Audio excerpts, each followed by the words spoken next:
Item ಯಾವುದೇ ಇರಲಿ try ಮಾಡಿ ಆಚಿ ಚಿಕನ್ ಮಸಾಲಾ. ಇನ್ನು ಪ್ರಮುಖವಾಗಿ ಸಚಿವ ಸತೀಶ್ ಜಾರಕಿಹೊಳಿ ಅವರ ಬಾಮೈದ ವೈ ಮಂಜುನಾಥ್ ಅವರ ನಿವಾಸ ಮತ್ತು ಕಚೇರಿ ಮೇಲೆ ಇಡಿ ಅಧಿಕಾರಿಗಳ ದಾಳಿಯಾಗಿತ್ತು. ಇಡಿ ಅಧಿಕಾರಿಗಳು ಮಂಜುನಾಥ್ ಅವರನ್ನ ವಶಕ್ಕೆ ಪಡೆದುಕೊಂಡ ಕಾರಣ ಒಂದು ಹವಾಲಾ ದಂಧೆಯ ಶಂಕೆ ಇತ್ತು. ಜೊತೆಗೆ ಬಗೆದಷ್ಟು ಬಯಲಾಗ್ತಾ ಇದೆ ಅಂತೆ ನೋಡಿ ಲಿಕ್ಕರ್ ಮಂಜುನಾಥನ ಅಸಲಿಯತ್ತು. ರೇಡ್ ಮಾಡಿದ ಇಡಿ ಅಧಿಕಾರಿಗಳಿಗೆ ಶಾಕ್ ಮೇಲೆ ಶಾಕ್ ಎದುರಾಗಿದೆಯಂತೆ. ಶೋಧ ಮಾಡಿದಷ್ಟು ಇದೆ ಅಂತೆ. ಚಿನ್ನ ಬೆಳ್ಳಿ ಹಣ ಸಿಗ್ತಾನೆ ಇದೆ ಅವರ ಕೈಗೆ.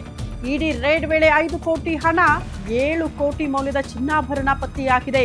ದಾಳಿ ವೇಳೆ ಒಟ್ಟು 13 ಕೋಟಿ ಮೌಲ್ಯದ ಆಸ್ತಿ ಪಾಸ್ತಿ ಪತ್ತೆ ಮಾಡಿದ್ದಾರೆ. ಒಟ್ಟು 14 ಕಡೆಗಳಲ್ಲಿ ದಾಳಿ ಮಾಡಿದ್ದಾರಂತೆ ಇಡಿ ಅಧಿಕಾರಿಗಳು.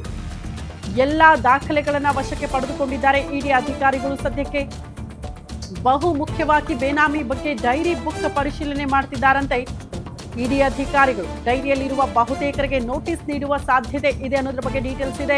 ಡೈರಿಯಲ್ಲಿ ಪತ್ತೆಯಾಗಿದೆಯಂತೆ ದೊಡ್ಡ ದೊಡ್ಡವರ ಹೆಸರು ಯಾರಿದ್ದಾರೆ ಅದರಲ್ಲಿ.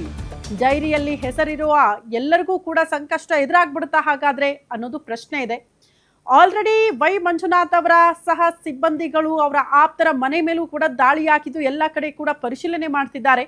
ಇದರ ಜೊತೆಗೆ ಒಂದು ಡೈರಿಯಲ್ಲಿ ದೊಡ್ಡ ದೊಡ್ಡವರ ಹೆಸರು ಕೂಡ ಪತ್ತೆಯಾಗಿದೆ ಅನ್ನೋದ್ರ ಬಗ್ಗೆ ಡೀಟೇಲ್ಸ್ ಇದೆ. ಹಾಗಾಗಿ ಅವ್ರಿಗೂ ಕೂಡ ಸಂಕಷ್ಟನಾ ಅಂತ ನೋಡಿ. ಎಷ್ಟು ದೊಡ್ಡ ಸಾಮ್ರಾಜ್ಯ.